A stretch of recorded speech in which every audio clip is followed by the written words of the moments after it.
Hello बच्चों, तो चलिए इस प्रश्न को पढ़ते हैं। यदि x square plus 6x minus 27 बड़ा हो 0 से तथा x square minus 3x minus 4 छोटा हो 0 से, तब हमें देखो यहाँ पर चारों विकल्पों में से सही विकल्प का चयन करना है। ठीक है, तो प्रश्न में आगे बढ़ने से पहले इस प्रश्न से संबंधित जो मुख्य उदाहरण है उसकी हम चर्चा कर लेते हैं।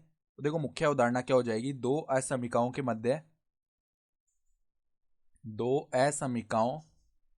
मध्य तथा आने पर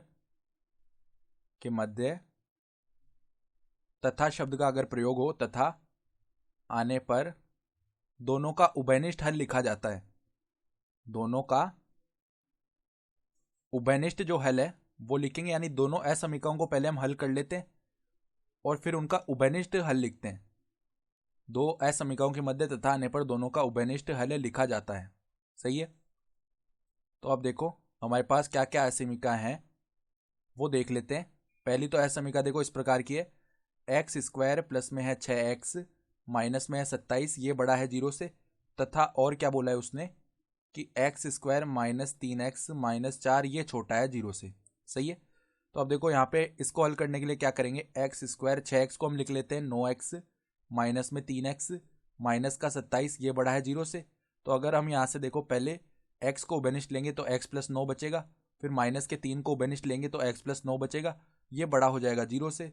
अब अगर हम यहाँ से x प्लस 9 को उभयनिष्ठ निकालेंगे तो अंदर केवल x माइनस 3 बच जाएगा, ये बड़ा होगा 0 से। ठीक है, अब तथा में जो असमीका है उसको भी हम सरल करते हैं, तो एक्स स्क्वायर माइनस 3x को क्या लिख लिया, minus 4x plus x minus 4, ये छोटा है 0 से। तो यहाँ से देखो x को उभयनिष्ठ लिया तो x माइनस 4 बचेगा, प्लस में 1 को उभयनिष्ठ लिया तो x माइनस 4 बचेगा, ये 0 होगा, मतलब छोटा होगा 0 से। ठीक है, तो x माइनस 4 को हमने उभयनिष्ठ ले लिया तो यहाँ पर x प्लस 1 बचा, ये छोटा होगा 0 से।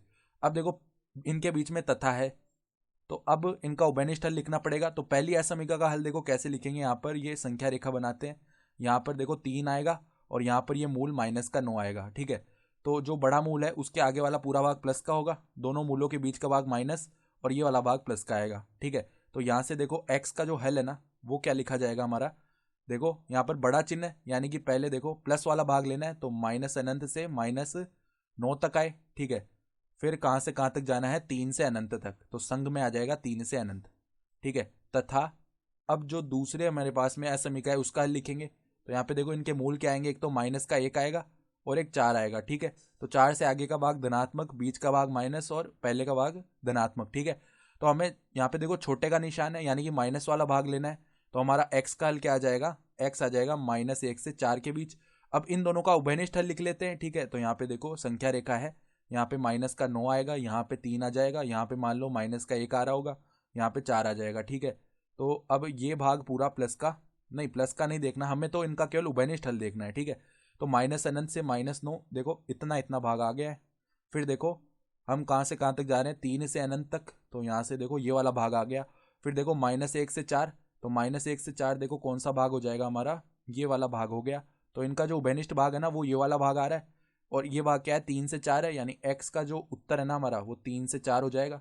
या ऐसे भी लिख सकते हैं x जो है वो 3 से 4 के मध्य आएगा। ठीक है, तो अगर हम विकल्प देखें तो विकल्प सी जो है वो हमारा सही विकल्प आ रहा है। तो आशा करता हूँ कि आपको ये प्रश्न समझ में आया होगा। धन्यवाद।